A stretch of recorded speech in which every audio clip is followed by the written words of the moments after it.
All right. Yes, sir. Welcome to MC Circle. I'm Lil Oil Spill. I'm very happy to be invited to MC Circle. Yes. So whatever you say, MC, what does that mean to you? Damn, that is awesome. You know what I mean? Like, what does it mean? Because I don't think I'm an MC. I'm glad that you came with the question off the bat. Right? That's not happening in the right? history of the show. Love it.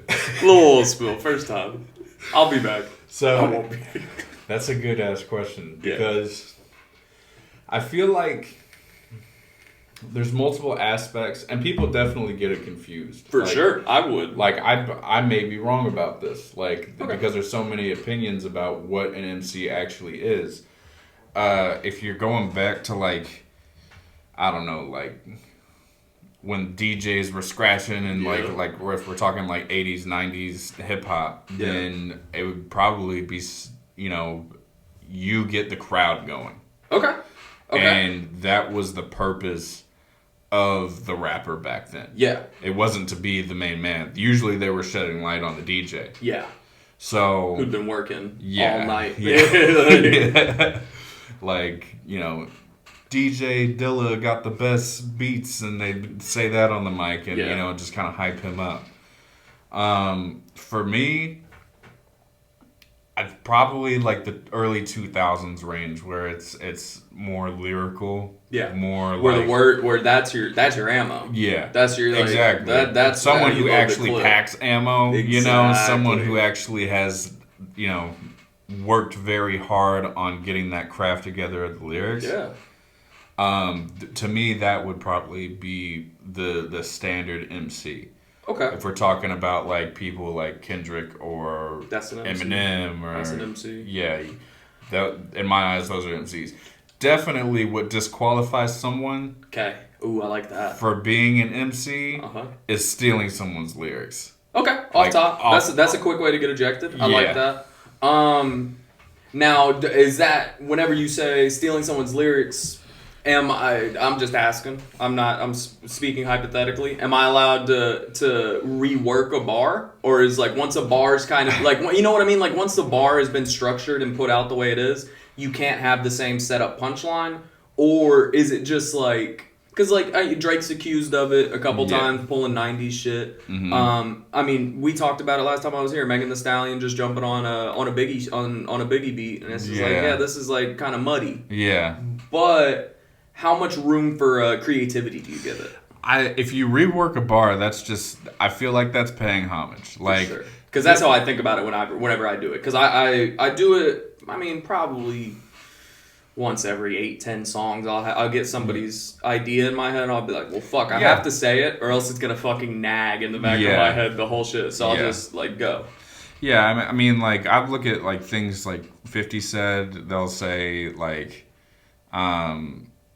he'll say Biggie said, "Damn, people want to stick me for my paper." Exactly. That's paying homage. When Eminem says, he said revival didn't go viral, but it was with the style of Kendrick's "My Left Stroke Just Went Right." Yeah. That's That's tough. paying homage. That's tough. When you like steal someone's whole I like gray area, like stealing someone's flow. Like I feel like there's only so much flow out there. You know what I mean? Oh, I completely agree. Yeah. I completely agree. Every time I catch myself doing something that's influenced, but it's strictly stylistically influenced, I'm like, fuck that, dude. It's too far gone. Because there's some kid in his bedroom who has already made that whole style, like someone underground, and that's their whole swag. 100%. And but lyrics are where you can make the difference as an MC. I mean, you could take that flow, you could flip it into another flow, rhyme pattern, and all that, but it all comes down to there are only so many flows, so what do you make with the beat? Yeah, exactly. When someone's like, "He stole my whole flow," I'm like, "Come on, bro." Yeah. Unless he did steal your whole flow. Yeah. Unless he did. If he stole your flow and your lyrics, it's like undeniable, like he ripped you off. Yeah. That's free publicity. And that's like, I feel like that's what Drake does do a lot, and it makes me lose respect for him as an MC. As an artist, yeah. MC. As an artist, I think he's a phenomenal like R&B guy. He makes hits. I think he's Undeniable. great there. But if we're talking about like when people say, "Oh, Drizzy is the GOAT," okay, well, the GOAT of what? He can't be. He can't be the GOAT. I don't think He's not. I don't want to get into a Drake diss off. I don't need that. I lost a lot of respect for Drake whenever the shit popped off with X and he dropped that KMT joint. Yeah. That was a demon just got out of the can and it's Yeah. like, dude, you're doing bitch who is your bitch. Yeah, Like, you're doing yeah. it. Like we know what you're doing. Yeah. And so I lost a lot of respect there. But also Drake gets a pass, man. That's Drake. We don't look at him as a rapper. Nobody's like, oh, who spits the illest? Well, some people do. Some people are like, he's a rapper. And I only discuss this with those people when I say, hold up, no, that's not right. Yeah. But when someone goes like, oh, I really like Drake, I'm not like hating on you, like. Well, everybody like Drake. Yeah, I like Drake. Exactly. Yeah. Even people who don't like Drake. Yeah. You like Drake.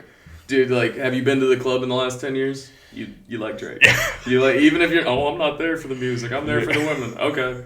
Guess what? You're still screaming God's plan when the beat cuts. Yeah. Whenever the DJ scratches it, you're still saying. And Drake's still getting those women ready for you. Dude, honestly, Drake might be the GOAT wingman. He might be the first out of area wingman. How much pussy do you think Drake has generated for other people? I don't know. That has to be astronomical. When I was really on some Drake hating, Yeah. Everybody I was does probably like, man, I bet he's got a small dick. And then he comes out with a rocket.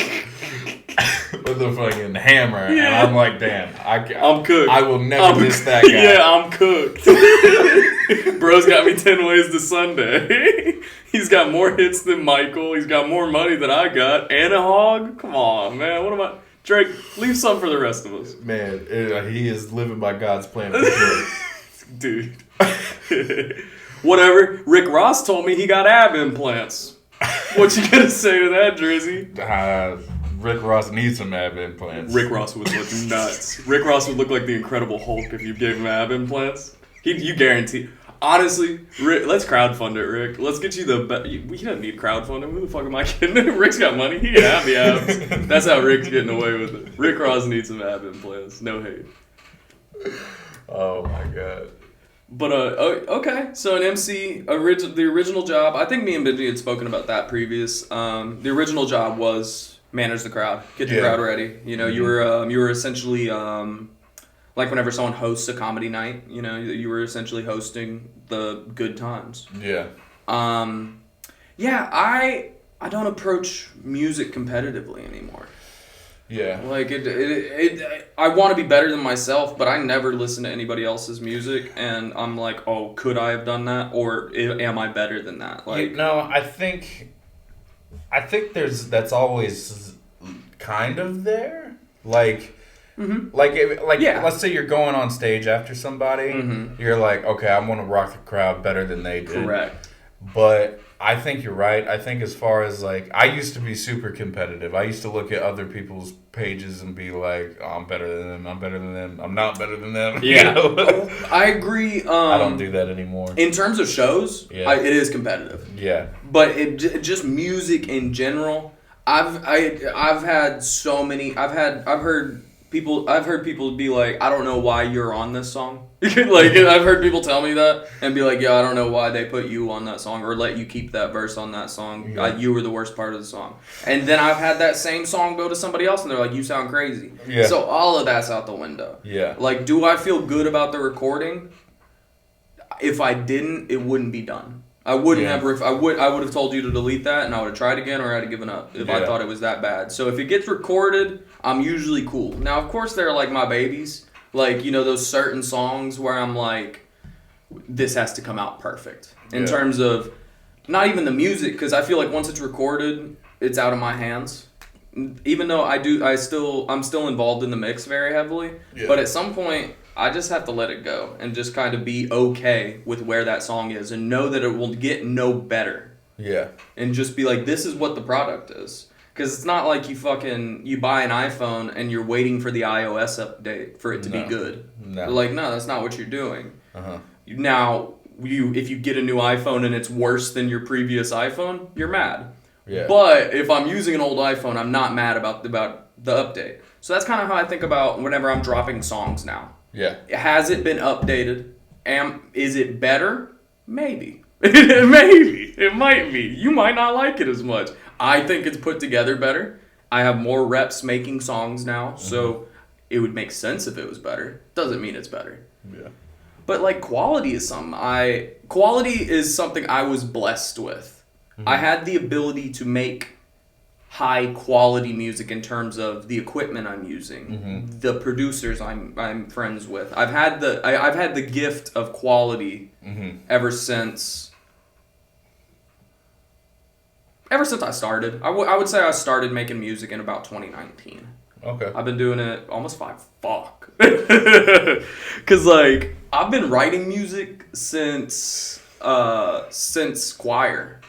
Like, so I joined choir 7th grade year, so I was probably 13. So, but there was a lot of dead time in there where I had no interest in recording anything. I didn't even, that wasn't even a thought. And then like high school hit. Yeah. And I look at me. I'm a white boy who likes rap music. Look at me. I had a couple of my black friends, and they'd be like, "Hey yo, Porter, come get in the cipher." Yeah. And I mean, at first I'm just rocking, I'm silent, I got nothing, and then I start hearing them joke on each other. I was like, "Wait a minute, I'm funny." I was like, even I can figure out how to rhyme and be funny. Yeah. And then that kind of lit it. Yeah. Like 11th grade cipher, because once you do good in the cipher once, you're invited back. Yeah, you're no longer a bystander. You're active in the cipher, in the circle, the MC circle. They want to see what you have next time, the MC circle. You might say. But, so yeah, I started doing that in like 11th grade. And then senior year, I graduated and I had a good job. I had too much money for a fucking 18-year-old to have. So I just started buying equipment and then converted. I was working at a hotel. We had a freezer. I converted the freezer into a sound booth. What? One time. This is a big ass freezer. Like, it was big enough for me to stand in. Yeah. And I zip tied the fucking mic stand to one of the grates, so now I have a mic stand, but I'm in a fucking freezer. There's no way. Was it on? No, inactive. However, one time, the you know how like it has like a vacuum lock on it? Yeah. I got my ass stuck in a freezer for a good 15 minutes, bro. But I'm in there and like now it's not hot. Like I'm not like uncomfortable, but I'm stuck in there. Yeah. And I recorded a song and what was it a remix to? I think it was a remix to X by 21 Savage. Okay. It was horrible. It got pulled off SoundCloud quickly. My first song I made when I was I must have been like 13 years old. Yeah. Damn. And it was god awful. Yeah. Ain't no way around that. Ain't no way around that. It was me and my friend. I'll keep his name out of it because I think he's embarrassed about it too. And it's like, everybody makes some dog shit music whenever you have access to it. Okay, what was the beat? It was Scary Movie. Okay. By Eminem and Royce da 5'9". Fire. Okay. Fire beat. Love the beat. Yeah, that's a pick. That's a selection. That's a selection to be like, all right, me and homie got this shit. And we picked a whole theme around it, and it was called Ice Fire. People still make fun of me today. Bruh. Based on that song. Dude, I had a song called Crown that came out it was probably my senior year of high school. I might have just graduated. You know how many times I go back home to North Carolina and I got dudes I've never met before be like, "Hey, yo, give me my crown." I'm like, "Oh shit," and I'm okay with it because I know it's funny, and I also know it's my homie Jake Cumber from back home. Yeah, he introduces me as B Ports. He's like, "Oh, that's B Ports. He's the rapper." You know that song I showed you? Yeah, the song I obviously showed you as a meme. Yeah. Like, obviously, I wasn't like, "Check out the homie. He's making hot shit." No, you're showing me shit that he did 6 years ago now and being like, yeah, that's him.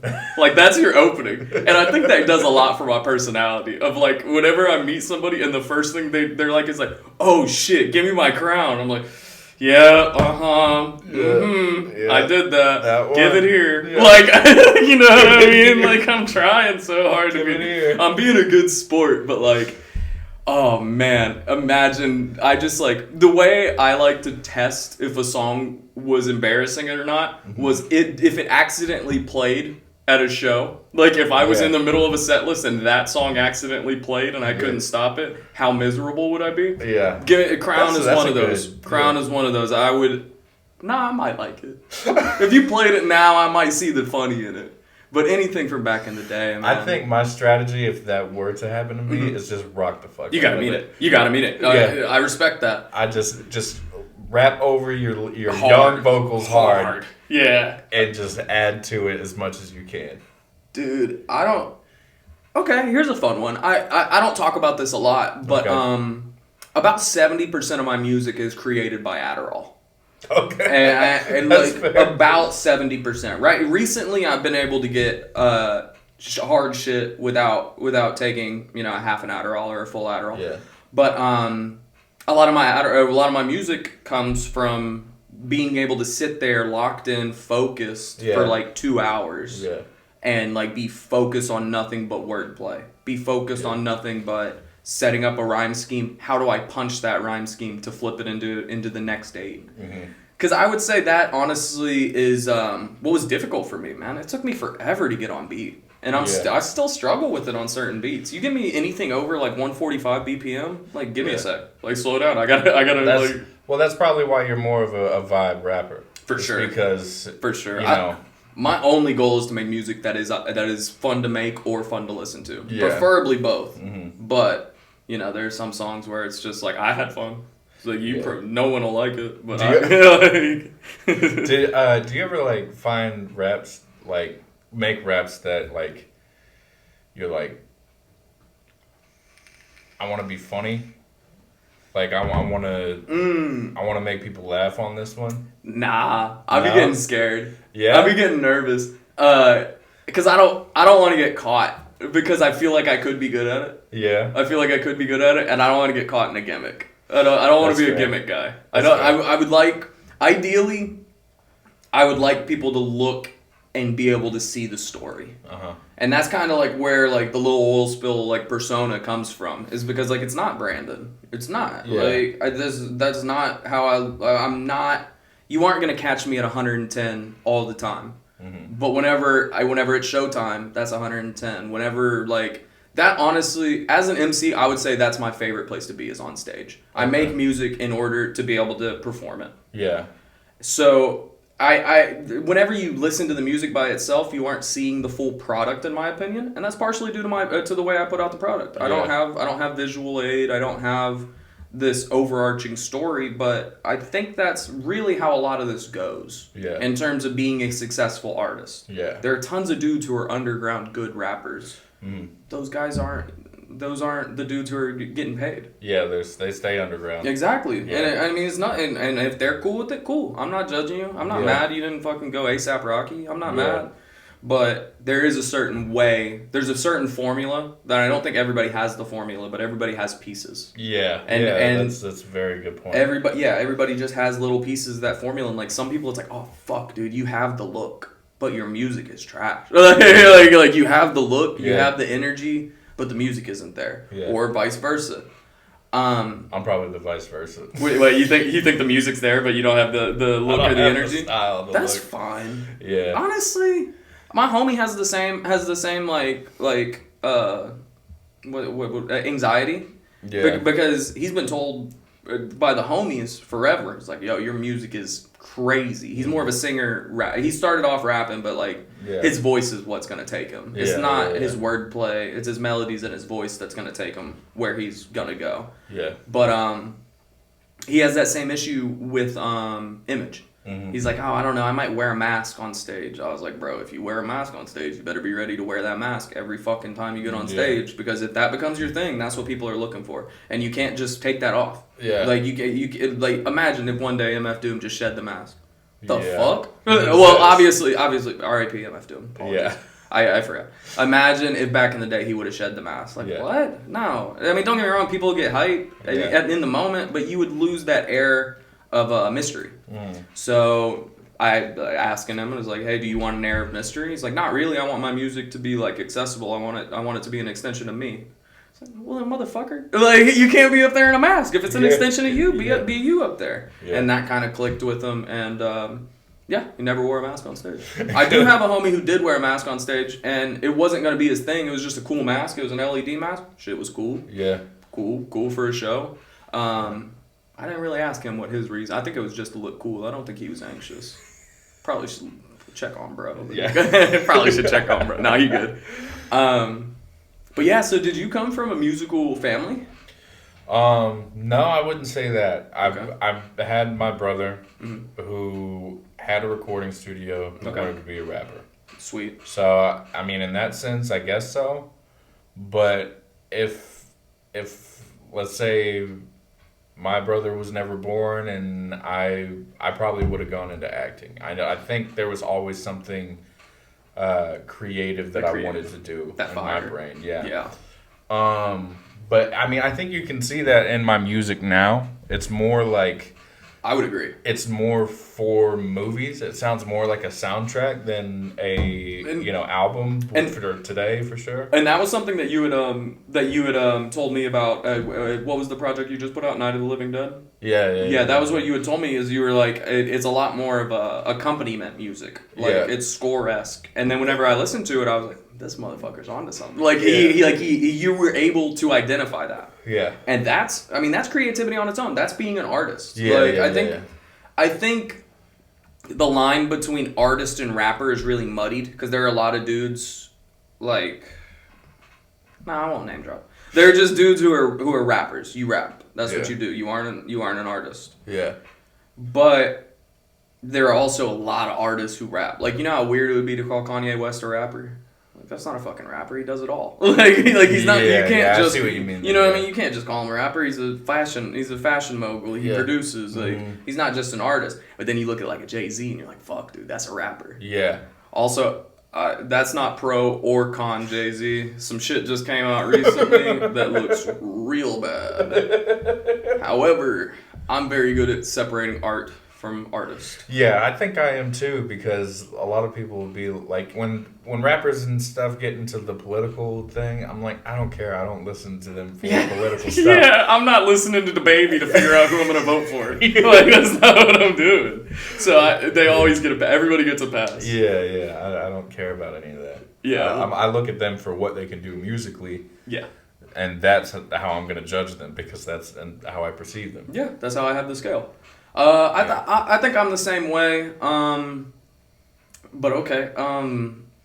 Just back to like MC, because that's really what I want to talk about. Is I want to get into what is it that makes somebody polarizing like Eminem in the 2000s? Like, what is it? I think. Okay, he was. If you go back to before he was famous. Mm-hmm. And you listen to, what's that song? What's that song that he came out with that nobody liked? Oh, God, I forget what it's called. It's okay. Infinite. Oh, okay. Yeah, the first EP. Yeah. Infinite. If you listen to that, he's really good. Yeah. But after that came out, that's when he got frustrated and then created this Slim Shady persona. And I feel like that's what it comes down to. I feel like it came down to a persona was a vehicle for MCs to get it out there in front of people. Yeah. And like with 50 Cent, I feel like he was pulverizing because it was like he really is about that. You know, that was the big thing with 50 Cent. Yeah. He got shot 9 times. It was the first one that was verified. We had receipts of this dude being a gangster. We have receipts. This is rap. This is gangster hip hop. Exactly. And then it was to get out there. It was like, who are you connected with? What group are you with? Do you have the Def Jam cosign? Do you have 50 Cent? He had that realness to him, and then he had the stamp by Dr. Dre and Eminem. So he blew up fast. And I mean, M got the Dr. Dre stamp too. That helped a fuck ton. I don't care what anybody says. Getting the Dr. Dre cosign, that certified him in a lot of hoods who weren't listening to white boy rappers. No, but you got nobody was. Yeah, exactly. I mean, yeah. Well, I mean, there's probably no one worth listening to. I mean, there was people bumping Vanilla Ice, so I mean, one of the greatest MCs all time. He had style. Yeah, he did. Yeah, he did.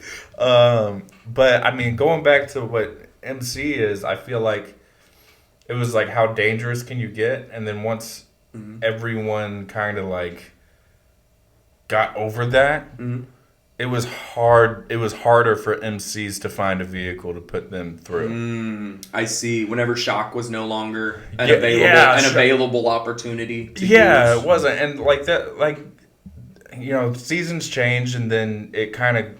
We're kind of still dealing with that today. Like, how do I get my shit out there? Yeah. It's even worse than it was for like Kendrick, J. Cole, all of those. Oh yeah, because it's so. I mean, it's just everyone's doing it exactly. So everything feels like it's been tried before. Yeah.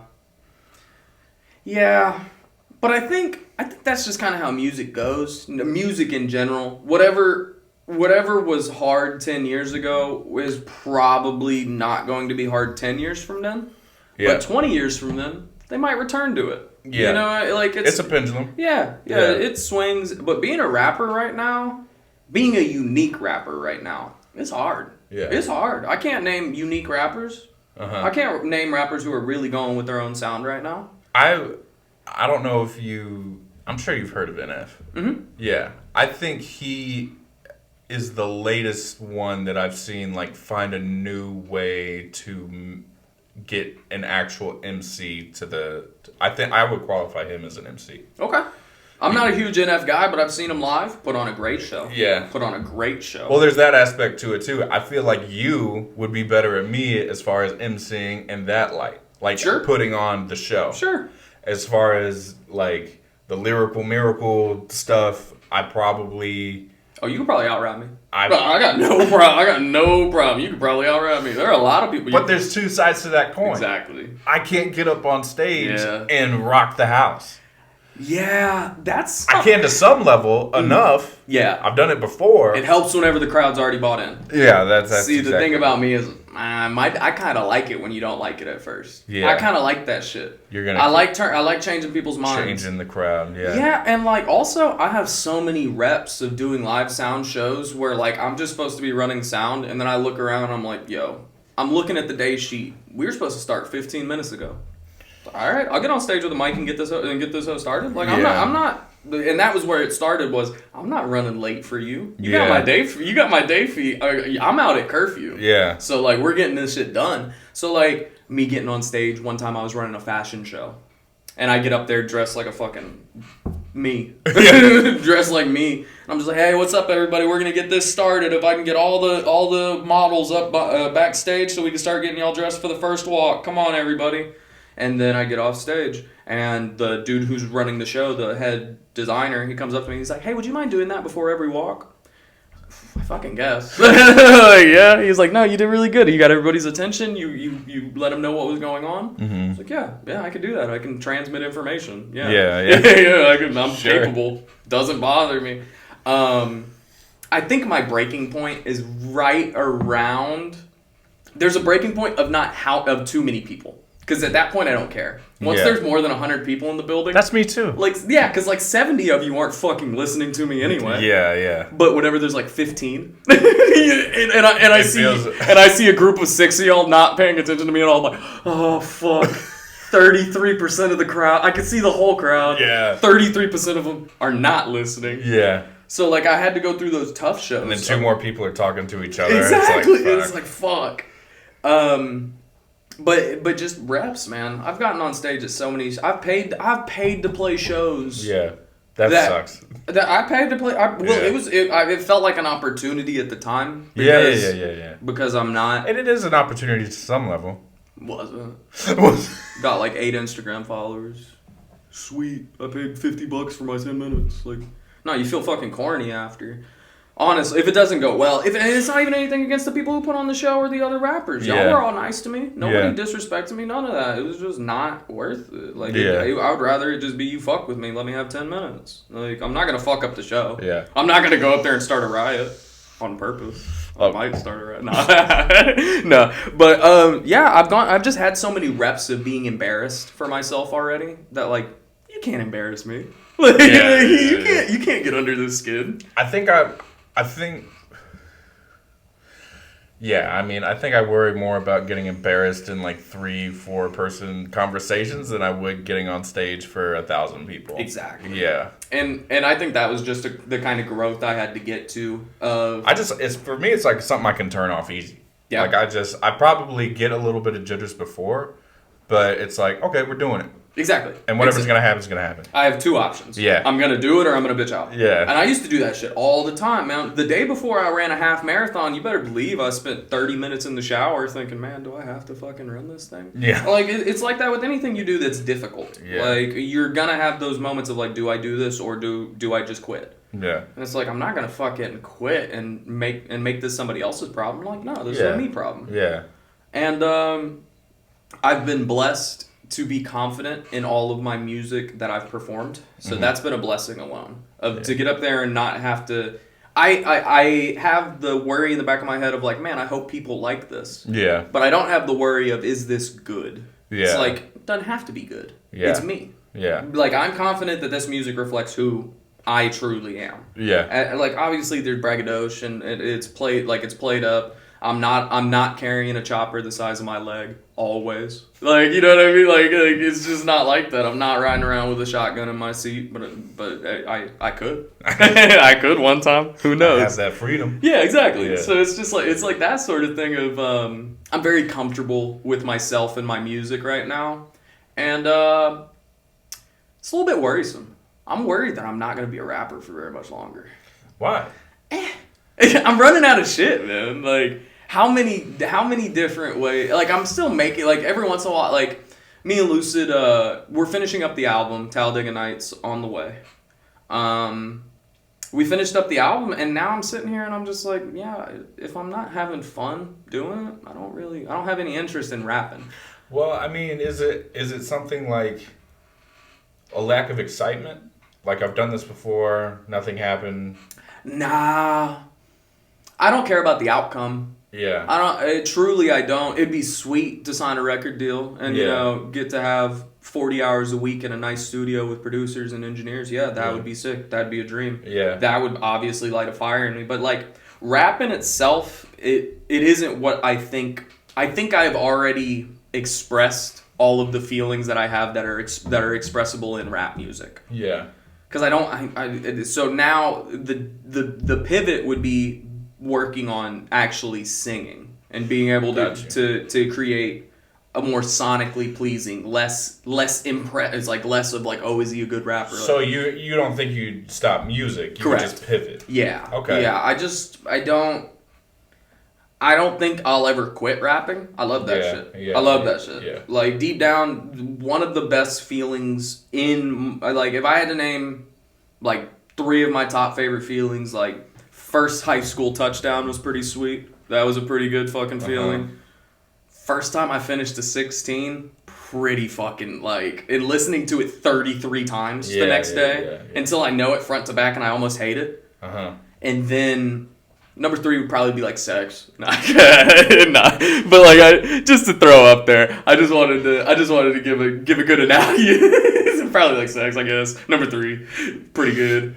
I'm with you. Yeah. But no, like that first 16 was special, man. It was special. And now getting just that little tidbit of that feeling of finishing up a good song with a good 16, just getting a piece of that first feeling, I still love it. Yeah.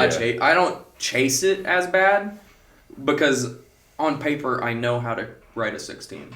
I understand how to do it. I think I just love writing. Yeah. I think I just do. I think being in that creative space writing. I was telling EOT on another episode that one night it was one full day into the night, I wrote like 20 verses. Damn. Yeah. No beats. No, I wrote with 2 okay. beats. Oh, okay. I wrote because we were in the process of doing an album for Night of the Living Dead, and we had like 50 tracks to go through and see if we liked or whatever. But I couldn't decide if I liked it unless I had written to it. So, obviously. Yeah. And I told EOT the same thing. I was like, probably like 3 or 4 of those were trash. But going through that experience of just writing all day. It's a shotgun blast, man. Some of this is going to hit. my level of excitement was just, Oh yeah. and like when they started getting better and better and better, I was like, wow. Yeah. It's just like an exhilarating feeling, It's an incredible feeling to be proud of something that came out of your brain. Yeah, it's exactly. a very incredible feeling. It's a feeling I never got. I was never able to draw. I've never been able to paint. I've never been physically expressive of art. I never danced. Like, I never had anything that was physically expressive. Don't ask me to dance. I'm terrible at it. Oh, bro. I can't wait for the footage to come out from the show me and Lucid did. We weren't dancing, but boy, we were having a good time. There's going to be some clips. I'm pumped about that, actually. Yeah. But yeah, I never had that. I didn't have a good creative output until I was probably 17. Yeah. Whenever I started, I had music. I wasn't good at it yet, but it was an output. I've always needed that, man, because I was a rageful kid. I was an angry little guy. I was like 5'3" and angry. I forget how different I am. Because I get that story from a lot, like usually around 16, 17, people start getting heavy into it. But I, like, with the studio being here and me growing up. It's a gravitational pull. Yeah, I was like in 6th grade writing raps every day. I write raps in class. I was just obsessed with, like, because the goal was like have something good enough that my brother will come let me record. Exactly. You are. I feel like everybody who makes good music now, you have to have a measuring stick. Yeah. You have to have that person where you're like, would this person like it? Yeah. Because I like what they do. Yeah. But like, you have to have that measuring stick of just like, all right, well, I can't just bring them some bullshit. Yeah. And my brother was no bullshit. Love it. He was like, I don't like it. How much older is he than you? He was 8 years older than me. That's a tough one to get hit with. One. 8 years older and being like, yep, nope, back to the drawing boards. Yeah. That's a tough one to take. So he was 20. I was 12 years old. But at 13, you got that first one off. Yeah, that first one that he let you spit. So I mean, that ain't too bad. But. Like, no, I think all MCs kind of do have that measuring stick. Yeah. Of just like quality. Quality of what I'm doing. Like, not the beat or not beat selection or any of that. Because, like, there are very few guys who have premium beat selection and are MCs. Yeah. And I think, like, number one that comes to mind is Tyler, the Creator. In terms of being I don't think there are people who are really more, like, new age MC than Tyler. He's been rapping his whole life, his whole career, and then he pivoted after Wolf to go more sonically pleasing. Yeah. And go into that Garden Shed, that Flower Boy. I liked Earthquake. Crazy work. Yeah, he said that was one of the ones he's like, this is gonna be my biggest song. Yeah, and then 4 years later, it's like 7 times platinum. I've been sleeping. I still need to go listen to his newest one. Album is nuts. Really? Oh my eyes! I think it's a Grammy winner. I think it's a Grammy. If you want best rap album, I don't think Kendrick beat him. No. Nah, I don't think Kendrick beat him. I don't think Kendrick.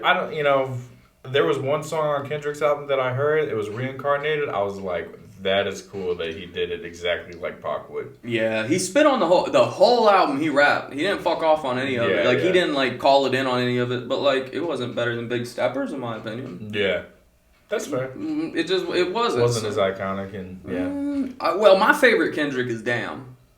Really? Damn is, I would argue, one of the top 3 albums of all time, and I don't know what the other 2 places are. But I know that Damn is up there. Mine's To Pimp a Butterfly. See, that's the only other Kendrick album where I give it up. Yeah. Well, no, I'll give it up to 2. Because obviously, if you like Good Kid, Mad City, it's nostalgia. So I kind of give you a pass. Yeah. Like, is it actually still better than his later work? I don't think so. And that's why it's not in my conversation. But To Pimp a Butterfly was so experimental. Yeah. So that jazz, funk, rap fusion that he brought. And concept. Oh, concept for sure. Yeah. For sure. Oh my God. Honestly, To Pimp a Butterfly is probably one of the most legendary cover arts for a hip hop album ever. I fucking love that cover. Yeah. But To Pimp a Butterfly for sure that's an opportunity that we can have the argument. Yeah. But Damn, just concept as well. Concept of it's human emotion. And then he's turning that into music that feels like that human emotion, or rapping about that emotion that he was trying to convey. And track listing, man. The track listing on that album in terms of just like naming stuff, that's where I take a lot of my influence. You know, like, what's become the most important to me when I'm making an album has actually been how it's laid out. Yeah, like track listing. That's just I call all of that track listing. Yeah. Between naming tracks and sequencing, that's 100% just I call all of that just track listing. And it's so important now to me because I've had so many songs that I'm like, this doesn't feel like it's a part of something. Yeah. But then whenever you cut, we call it cutting the shit off. You cut the crust off the shit sandwich.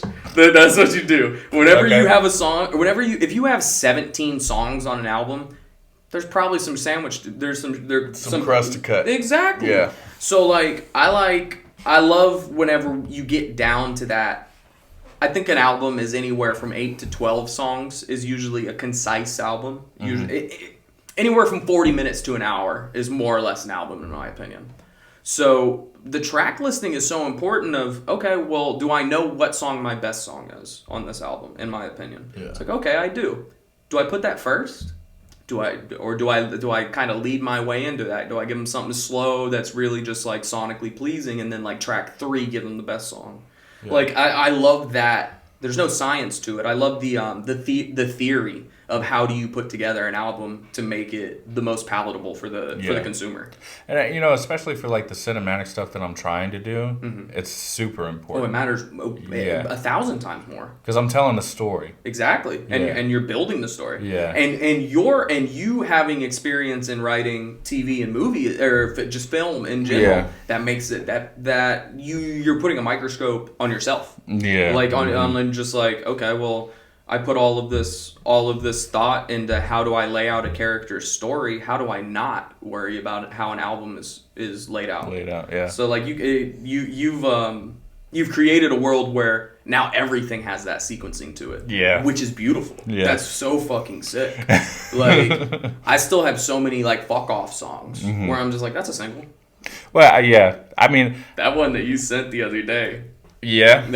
Me and Ben, whenever I listened to it and sent it, I was like, yo, this shit feels very complete. It feels different.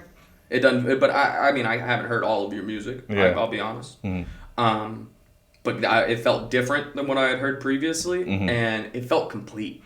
It felt like it was done. By the time the song ended, I think it was about 3:30, maybe 3:15. Yeah. By the time it closed, I was like, fuck. Like I was just like it's done. Like it was almost like you had taken that storytelling that you were talking about, and you had laid it out, and that was, and the song was a story on its own. Yeah. Well, and not to just like fucking glaze on the MC circle, but no, that single you sent me and Benji the other day, we were both me and Benji both were like, yeah.